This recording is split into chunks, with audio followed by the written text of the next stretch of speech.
On this week's Keeping It Real, Cam has returned from a trip to a beach resort and shares a little of what he noticed and a little of what he couldn't get away from that was just much too much.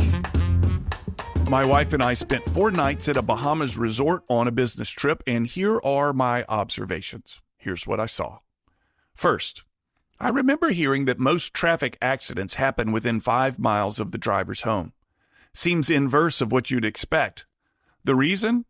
When you're driving through your home territory, you're so familiar with the roads, the traffic, the scenery and such, that you let your guard down.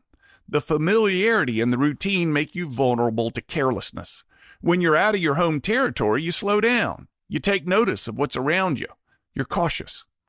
The same can be applied to people at a vacation resort.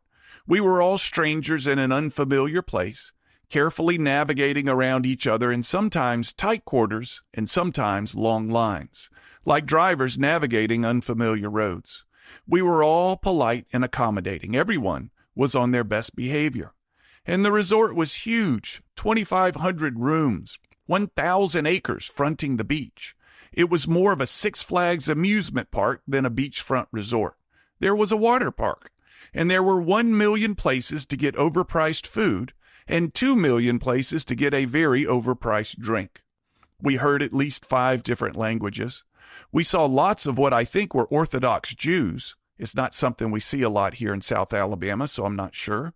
And quite a few people dressed in what I think was Muslim attire. There were same-sex couples of all ages and mixed-race couples of all ages. There were people dressed luxuriously as they walked through the huge casino, and some dressed like they lived under a bridge. However, for the most part, there were no sideways glances, no looks up and down, just lots of acceptance, space, and privacy in close quarters. It was nice. However, there was one notable exception. The one thing my wife and I saw way too much of was very, very small bikini bottoms. Actually, the reverse is true. We saw very little of the bikini bottom, it being so small, and a whole lot of what the bikini bottom was not covering. Bottoms were everywhere. Everywhere. Call me a prude, call me whatever you want, but it was way too much. Many of those displaying were young girls, and I felt awkward just being around it. But there's no escaping it.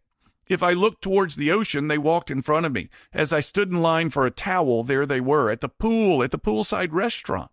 They were even walking inside through the casino late in the day. Bottoms. Lots and lots of bottoms. It appears with the way things are going, many of the women at that resort will soon be emulating the same bikini bottom Eve wore in the Garden of Eden.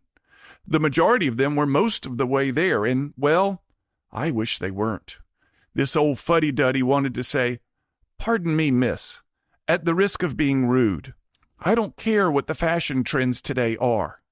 Do yourself and the rest of us a favor, and please, put on some pants." I'm Cam Marston, just trying to keep it real. To hear more commentaries, search for Keeping It Real with Cam Marston on your favorite podcast app or follow Cam Marston on social media.